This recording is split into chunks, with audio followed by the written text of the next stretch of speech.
Wait for tomorrow.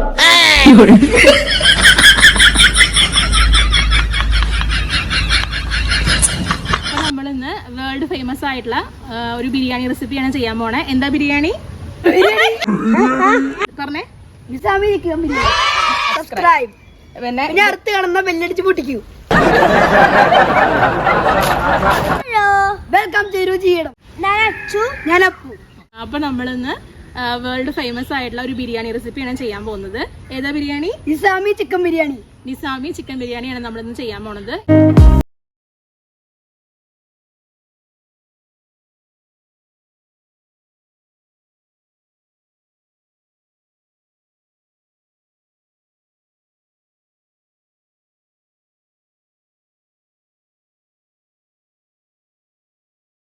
ബിരിയാണിയാണ്, normal biryani സ്റ്റൈലല്ല.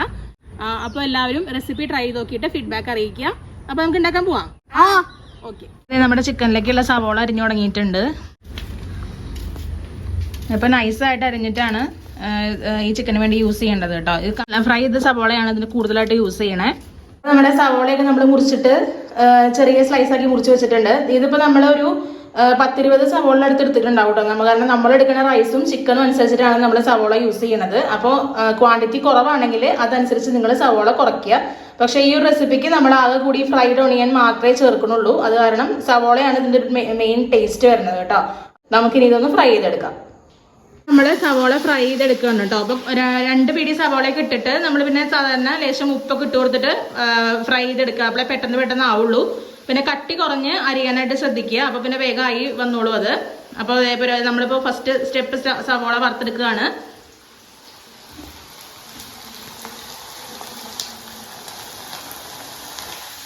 അതായത് നമ്മൾ ആദ്യം ഇട്ടിട്ടുള്ള സവോളയൊക്കെ ഏകദേശം ബ്രൗൺ ഷെയ്ഡായിട്ട് വന്നു തുടങ്ങിയിട്ടുണ്ട്. നമുക്കിനി അത് കുറച്ചും കൂടി ഒന്ന് ബ്രൗൺ ഷെയ്ഡ് ആകുമ്പോൾ കോരി മാറ്റാം കേട്ടോ. അപ്പോൾ അതായത് നമ്മുടെ ബ്രൗൺ ഷെയ്ഡ് ആയിട്ട് വന്നിട്ട് നമുക്കിനി കോരി മാറ്റിയിട്ട് അടുത്ത സവോള ഇട്ട് കൊടുക്കാം കേട്ടോ. അങ്ങനെ കുറേശ്ശെ ഇട്ടിട്ട് ഫുള്ളായിട്ട് വറുത്തെടുക്കുക. അപ്പോൾ നമുക്ക് മാരിനേഷൻ സ്റ്റാർട്ട് ചെയ്യാം. അപ്പോൾ ഇന്ന് അച്ചും അപ്പും കൂടിയാണ് മാരിനേഷൻ ചെയ്യാൻ പോണേ കേട്ടോ നമ്മുടെ ബിരിയാണിക്ക് വേണ്ടിയിട്ട്. അപ്പോൾ നമുക്ക് ഓരോരോ ഐറ്റംസ് ആയിട്ട് നമ്മുടെ ചിക്കൻ മാരിനേറ്റ് ചെയ്യാൻ തുടങ്ങാം. ഫസ്റ്റ് ആഡ് ചെയ്യാൻ പോണത് സാജീരകമാണ്. അപ്പോൾ കുറച്ച് സാജീരകം ആഡ് ചെയ്യുക. പിന്നെ നമ്മൾ ആഡ് ചെയ്യാൻ പോണത് ജിഞ്ചർ ഗാർലിക് പേസ്റ്റ് ആണ്. ജിഞ്ചർ ഗാർലിക് പേസ്റ്റ് ആഡ് ചെയ്യുക. അപ്പോൾ നമ്മളിവിടെ ഒരു 4 കിലോ ചിക്കൻ്റെ ഇതിലാണ് കേട്ടോ ചെയ്യുന്നത്. അപ്പോൾ നിങ്ങൾ കൂടുതൽ ചിക്കൻ യൂസ് ചെയ്യുന്നവരാണെങ്കിൽ ക്വാണ്ടിറ്റി എല്ലാം കൂട്ടണം. കുറവാണെന്നുണ്ടെങ്കിൽ അതിനനുസരിച്ച് കുറയ്ക്കണം. കറുവപ്പട്ട, ഗ്രാമ്പു, ഏലക്കായ അങ്ങനത്തെ എല്ലാ മസാല ആഡ് ചെയ്യുക. ഫുൾ ഇട്ടോ. ഇനി നമ്മൾ തൈര് ഇടണം. ഇപ്പം ഞാനൊരു 2 ടേബിൾ സ്പൂൺ തൈരാണ്. ഇത് പുളിയില്ലാത്ത മിൽക്കി മിക്സിൻ്റെ തൈരാണ്. 2 ടേബിൾ സ്പൂൺ തൈര് ആഡ് ചെയ്തിട്ടുണ്ട്. ഇനി നമുക്ക് പൊടികൾ ഓരോന്നായിട്ട് ആഡ് ചെയ്യാം. ഫസ്റ്റ് തന്നെ ഒരു 3/4 ടീസ്പൂണോളം മഞ്ഞൾപ്പൊടി ആഡ് ചെയ്ത് കൊടുക്കുക ഇട്ടോ. അത് സാധാരണ മുളക് പൊടിയാണ്. ഒരു 2 ടീസ്പൂൺ അളവ് മല്ലിപ്പൊടി ആഡ് ചെയ്ത് കൊടുക്കുന്നുണ്ട്. ഒരു കളറിന് വേണ്ടിയിട്ട് കാശ്മീരി ചില്ലി പൗഡറാണ് ആഡ് ചെയ്യണത്. അത് അത്യാവശ്യം 1 ടീസ്പൂൺ 2 ടീസ്പൂൺ അളവ് ഇട്ടാൽ മതി. ഇത് ശരിക്കും ജീരകപ്പൊടിയാണ് ആഡ് ചെയ്യേണ്ടത്. അപ്പം ഞാനിവിടെ നോർമൽ സാധാ ജീരകം ഇടുന്നത് 1 ടീസ്പൂൺ അളവിൽ ജീരകം ഇടുക കേട്ടോ. ഇത് നമ്മൾ ചിക്കൻ മസാലപ്പൊടിയാണ് ആഡ് ചെയ്യാൻ പോണത്. അതും ഒരു 2 ടീസ്പൂൺ അളവിലാണ് നമ്മൾ ചിക്കൻ മസാല യൂസ് ചെയ്യണത്. ഇത് വേണ്ടത് ഗരം മസാലയാണ്. അതും ഒരു ടീസ്പൂൺ അളവില് ഗരം മസാല ചേർത്ത് കൊടുക്കുക. ഫുള്ള് 2 വലിയ ടീസ്പൂൺ നെയ്യ് ഒഴിച്ചോളൂ. ഒഴിച്ചോ. പിന്നെ പാകത്തിനുള്ള ഉപ്പിട്ട് കൊടുക്കുക. മെയിൻ ഇൻഗ്രീഡിയന്റ് എന്ന് പറയുന്നത് നമ്മൾ നേരത്തെ വറുത്ത് വെച്ചിരിക്കുന്ന സവോളയാണ്. നമ്മൾ വറുത്ത് വെച്ചിരിക്കുന്ന എല്ലാ ഒണിയനും ഇതിലേക്ക് ആഡ് ചെയ്യാണ് കേട്ടോ നമ്മൾ മാരിനേറ്റ് ചെയ്യുമ്പോൾ. അപ്പോൾ ഇട്ട് കൊടുക്കാം. ഇപ്പൊ ഞാൻ നേരത്തെ പറഞ്ഞു നമ്മളിവിടെ ഒരു 15 മുതൽ 20 വരെയുള്ള സവോള, ചെറിയ സവോളയാണ് എടുത്തിരിക്കുന്നത്. അത് ചിക്കന്റെ അളവ് അനുസരിച്ചിട്ടാണ് നമ്മൾ എടുക്കണേ കേട്ടോ. റൈസും ചിക്കന്റെ അളവ് നോക്കിയിട്ട് വേണം എടുക്കാനായിട്ട്. അപ്പൊ വളരെ കുറച്ച് അളവിലാണ് നിങ്ങൾ ചെയ്യണമെന്നുണ്ടെങ്കിൽ ഫ്രൈഡ് ഓണിയന്റെ അളവ് നിങ്ങൾക്ക് കുറയ്ക്കാം. മല്ലിയില ആഡ് ചെയ്യാം. അത്യാവശ്യം നല്ലോണം മല്ലിയിലയും പുതിനയിലയും യൂസ് ചെയ്യണം കേട്ടോ. അത് ഈ റെസിപ്പിക്ക് ഇമ്പോർട്ടന്റ് ആയിട്ടുള്ള ഒരു ഇതാണ്. അപ്പോഴാണ് അതിന്റെ ഫ്ലേവർ എല്ലാം വരുള്ളൂ. ഇനി പുതിനയുടെ ഇല ആഡ് ചെയ്ത് കൊടുക്കാം. അപ്പൊ കുരുവൊക്കെ മാറ്റിയിട്ട് ഒരു പകുതി ലെമൺ കൂടി അതിൽ പിഴിഞ്ഞു കൊടുക്കുക. അമർത്തി പിഴിഞ്ഞു നോക്കൂ. എല്ലാ ഇൻഗ്രീഡിയൻസും ഇതിലേക്ക് ആഡ് ചെയ്തിട്ട് നമുക്കിനി ചിക്കൻ ആഡ് ചെയ്യുന്നതിന് മുമ്പ് ഇതെല്ലാം കൂടി ഒന്ന് മിക്സ് ചെയ്ത് കൊടുക്കാം. അപ്പോൾ എല്ലാം കൂടി നല്ലോണം കൈ വെച്ച് തന്നെ മിക്സ് ചെയ്യുക. അപ്പോൾ നമുക്ക് അതിന്റെ ഫ്ലേവർ എല്ലാം, അതായത് ഈ സവോളയും മല്ലിയുടെ ഇലയും നമ്മുടെ നെയ്യ് ഇട്ടിട്ടുണ്ട്, എല്ലാം നമ്മൾ ആഡ് ചെയ്തിട്ടുണ്ട്.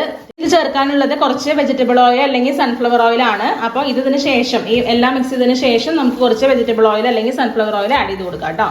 അപ്പോൾ നല്ലപോലെ കൈവച്ചിട്ട് നമ്മുടെ മുളക് പൊടിയും എല്ലാമായിട്ട് ചേരണം. എന്നിട്ടാണ് നമ്മൾ അതിലേക്ക് ചിക്കൻ ആഡ് ചെയ്ത് കൊടുക്കുന്നത്. അപ്പോൾ ഇത് ശരിക്കും പറഞ്ഞിട്ടുണ്ടെങ്കിൽ നിങ്ങൾ ചെയ്യുന്നേക്കാളും 1 മണിക്കൂർ മുമ്പെങ്കിലും ചെയ്ത് വെക്കണം. ശരിക്കും പറഞ്ഞാൽ തലേദിവസം ചെയ്ത് വെക്കുകയാണെങ്കിൽ എല്ലാ ഫ്ലേവറും ചിക്കനിലേക്ക് ഇറങ്ങിയിട്ട് നല്ലൊരു ടേസ്റ്റ് വരും. തീരെ പറ്റാത്തവരാണെങ്കിൽ അറ്റ്ലീസ്റ്റ് 1 മണിക്കൂർ മുമ്പെങ്കിലും ഈ ഒരു മാരിനേഷൻ ചെയ്ത് വെക്കാം. അപ്പോൾ നമുക്കിനി ഓയിൽ ആഡ് ചെയ്ത് കൊടുക്കാം. 2 ടീസ്പൂണൊക്കെ അളവിൽ ഓയിൽ ഒഴിച്ച് കൊടുത്താൽ മതി കേട്ടോ.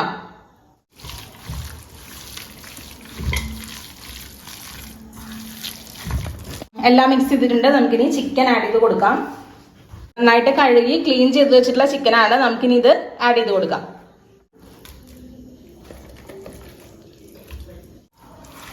ചിക്കൻ ആഡ് ചെയ്തിട്ട് നന്നായിട്ട് മിക്സ് ചെയ്ത് കൊടുക്കുക കേട്ടോ.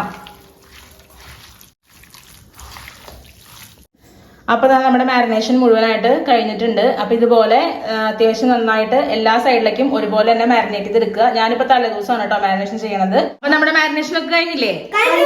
നമുക്കിനി ഇത് വെച്ചിട്ട് നല്ല സൂപ്പർ ബിരിയാണി ഉണ്ടാക്കണം അല്ലേ? അപ്പൊ നമുക്കിനി നാളെ എടുക്കാൻ ബാക്കി. ഓക്കെ അപ്പൊ നമുക്ക് സ്റ്റാർട്ട് ചെയ്യാം. അപ്പൊ നമ്മള് ബിരിയാണി പോട്ടിലേക്ക് ആവശ്യമായിട്ടുള്ള വെള്ളം ഒഴിക്കുകയാണ്. ഞാൻ വെള്ളത്തിന്റെ അളവ് പറഞ്ഞു തരാം. ഞാൻ എടുത്തിരിക്കണേ 7 ഗ്ലാസ് അരിയാണ്. ഈ ഗ്ലാസ്സിന് 7 ഗ്ലാസ് അരിയാണ് ഞാൻ എടുത്തിരിക്കണേ. അപ്പൊ 1 ഗ്ലാസ്സിന് 1.25 ഗ്ലാസ് വെള്ളം എന്നുള്ള അളവിനാണ് എടുത്തിരിക്കണേ കേട്ടോ. കുറച്ച് ജീരകം, പെരുംജീരകം ഇട്ട് കൊടുക്കുക. പിന്നെ നമ്മുടെ കറുവപ്പട്ട, ഗ്രാമ്പു, ഏലക്കായ അങ്ങനെയുള്ള എല്ലാ സ്പൈസസും ഇട്ട് കൊടുക്കുക. പിന്നെ അരി തമ്മിൽ കൂട്ടി പിടിക്കാതിരിക്കാൻ വേണ്ടിയിട്ട് ഞാനിപ്പോൾ കുറച്ച് നെയ്യ് ആഡ് ചെയ്ത് കൊടുക്കുന്നുണ്ട്. ഈ ആവശ്യമില്ലാത്തവരെ സൺഫ്ലവർ ഓയിൽ ഒഴിച്ചാലും മതി. ഇഞ്ചി വെളുത്തുള്ളി പേസ്റ്റ് ആഡ് ചെയ്ത് കൊടുക്കുക. ഇതിപ്പോ ഒരു 10-20 വെളുത്തുള്ളിയും ഒരു 3-4 കഷ്ണം ഇഞ്ചിയും കൂടെ ചേർത്ത് അരച്ചിട്ടുള്ളതാണിത്. അപ്പോൾ ചോറിന്റെ അളവ് അനുസരിച്ചിട്ട് ഇഞ്ചിയും വെളുത്തുള്ളിയും എടുക്കുക. റൈസിലേക്ക് ആവശ്യമായിട്ടുള്ള ഉപ്പ് മാത്രം ഇട്ട് കൊടുക്കുക. ചിക്കനിലേക്ക് നമ്മൾ ഓൾറെഡി ഉപ്പ് ഇട്ടിട്ടുണ്ട്. അപ്പോൾ ലേശം പൊന്തി നിൽക്കുന്ന രീതിയിൽ, ഉപ്പ് ലേശം പൊന്തി നിൽക്കുന്ന രീതിയിൽ ആഡ് ചെയ്ത് കൊടുക്കുക. കുറച്ച് മല്ലിയുടെ ഇല ആഡ് ചെയ്ത് കൊടുക്കുക. നന്നായിട്ടൊന്ന് മിക്സ് ചെയ്യുക. തിളയ്ക്കാൻ വേണ്ടിയിട്ട് ഒന്ന് അടച്ചു വെച്ച് തിളപ്പിക്കുക. അപ്പൊ നമുക്ക് തുറന്ന് നോക്കാം. ഇപ്പൊ ഏകദേശം ഒരു 10 മിനിറ്റ് ഒക്കെ ആയിട്ടുണ്ട്. നമുക്ക് തുറന്ന് നോക്കാം. അപ്പൊ നന്നായി തിളച്ച് വന്നിട്ടുണ്ട്. നമുക്കിനി അരി ഇട്ട് കൊടുക്കാം. നമ്മളിപ്പോ നമ്മുടെ അളവിൽ ഞാൻ 7 ഗ്ലാസ് എടുത്തേക്കണത്. അപ്പൊ ഈ അരി ഞാൻ 1 മണിക്കൂർ മുമ്പ് നന്നായി കഴുകി കുതിർത്ത് വെച്ചിരുന്ന അരിയാണ്. അപ്പൊ വെള്ളമൊക്കെ മാറ്റി എടുത്തിട്ട് നമ്മൾ ഇനി ഇതിലേക്ക് ഇട്ട് കൊടുക്കാൻ പോവാണ് കേട്ടോ.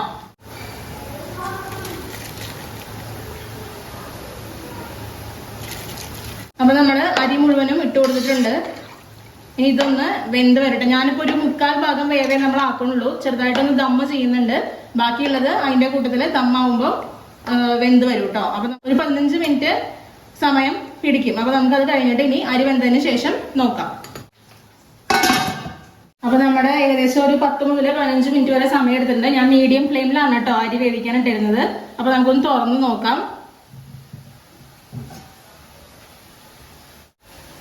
അപ്പൊ ഇതാ വെള്ളമൊക്കെ കറക്റ്റ് ആയിട്ട് വന്നിട്ടുണ്ട്. നമുക്കിനി ഇത് വേറൊരു പാത്രത്തിലേക്ക് മാറ്റിയിട്ട് നമ്മുടെ ചിക്കൻ റെഡിയാക്കാൻ പോവാണ്. ഞാനിപ്പോ ചിക്കൻ സെപ്പറേറ്റ്, ചോറ് സെപ്പറേറ്റ് അങ്ങനെയാണ് വെക്കുന്നത്. എന്നിട്ട് ഒരുമിച്ച് ചെറുതായിട്ടൊന്ന് ദം ചെയ്യുന്നുണ്ട്. നമുക്കിനി ചിക്കൻ സെപ്പറേറ്റ് വേവിച്ചെടുക്കാം. അപ്പൊ ഞാനിതിൽ വെള്ളം ഒന്നും ആഡ് ചെയ്യണില്ല. ഇന്നലെ നമ്മൾ മാരിനേറ്റ് ചെയ്ത് വെച്ച ചിക്കനാണിത്. അപ്പൊ നമുക്കിനി ഇത് അടച്ചു വെച്ചിട്ട് ചെറുതീയിൽ വേവിച്ചെടുക്കാം. നമുക്കിതൊന്ന് ഓപ്പൺ ചെയ്ത് നോക്കാം.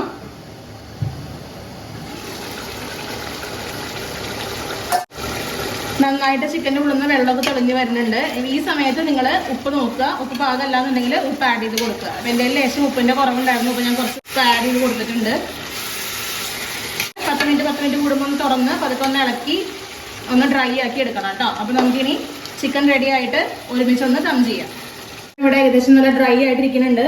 ഗ്രേവി ആവശ്യമുള്ളവർക്ക് കുറച്ച് ഗ്രേവി ആയിട്ട് എടുക്കാം. ഞാൻ പക്ഷേ അത്യാവശ്യം ഡ്രൈ ആക്കിയിട്ട് എടുത്തേക്കണം. അപ്പോഴൊന്നൊരു ടേസ്റ്റ് കിട്ടുക കേട്ടോ. അപ്പോൾ ഇത് കണ്ടല്ലോ, അടിഭാഗം ഒന്നും തീരെ ഒട്ടിപ്പിടിച്ചിട്ടോ ഒന്നുമില്ല. നല്ല ക്ലിയർ ആയിട്ടാണ് ചിക്കൻ നന്നേക്കണത്. ഇനി നമുക്ക് ഇതേ പാത്രത്തിൽ തന്നെ റൈസ് ഇട്ട് കൊടുത്ത് ഓരോ ലെയർ ആയിട്ട് ദം ചെയ്തെടുക്കാം.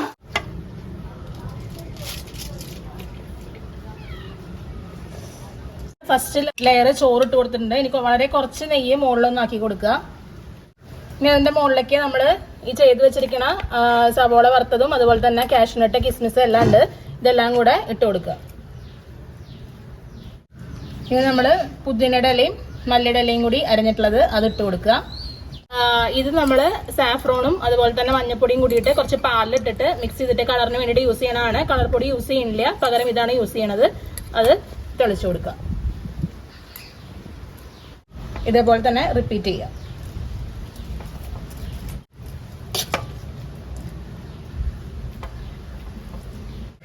അപ്പൊ നമ്മൾ റൈസ് മുഴുവനും ആഡ് ചെയ്ത് കൊടുത്തിട്ടുണ്ട്. അപ്പൊ എനിക്ക് 2 പ്രാവശ്യമായിട്ട് ഇടാനുള്ള അരി ഉണ്ടായിരുന്നത്, അല്ല ചോറാണ് ഉണ്ടായിരുന്നത്, അത് ആഡ് ചെയ്ത് കൊടുത്തിട്ടുണ്ട്.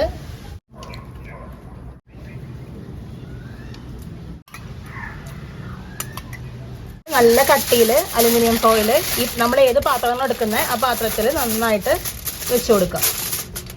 പ്രഷർ കുക്കർ ബിരിയാണിയുടെ റെസിപ്പിയിലൊക്കെ നമ്മളിങ്ങനെ ചെയ്തിട്ടുണ്ട്. അതേപോലെയാണ് നമ്മൾ ദം ചെയ്യാൻ പോണത്.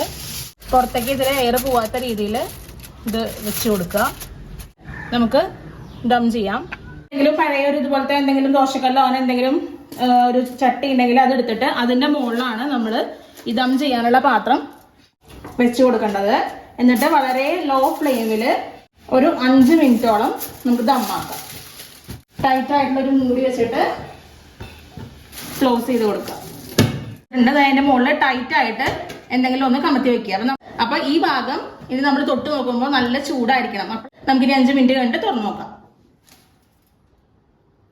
പതുക്കെ ഇത് മാറ്റി കൊടുക്കുക. ഇനി നമ്മൾ ഇതുപോലൊരു ഫോർക്ക് വെച്ചിട്ട് സൈഡിൽ നിന്ന് പതുക്കെ പതുക്കെ മുകളിലേക്ക് ആക്കി നോക്കുക. അപ്പൊ നിങ്ങൾക്ക് റൈസ് കാണുന്നുണ്ടാവും, ഒന്നും തമ്മിൽ ഒട്ടി പിടിച്ചിട്ടില്ല, നന്നായിട്ട് എടുക്കാൻ കിട്ടാവുന്ന രീതിയിലാണ് വന്നിരിക്കുന്നത്. ഇനി നമുക്കിത് സെർവ് ചെയ്യാം.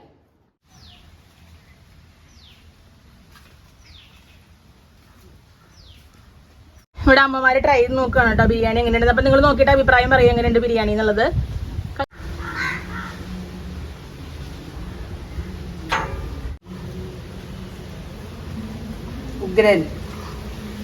അമ്മയ്ക്ക്